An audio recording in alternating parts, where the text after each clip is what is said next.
DSL Online provides access to the two major historical dictionaries of the Scots language, the Scottish National Dictionary, known as SND, and a dictionary of the Older Scottish Tongue, known as DOST. SND currently covers Scots words recorded between 1700 and 2005.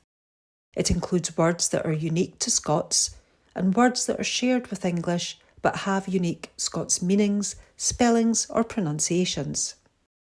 DOST covers Older Scots vocabulary from its earliest beginnings to 1700 and provides a resource for the academic study of Older Scots.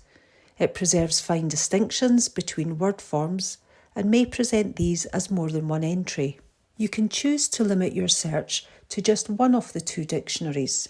For example, if you're only interested in a word's meaning from after 1700, then you can limit your search to just SND.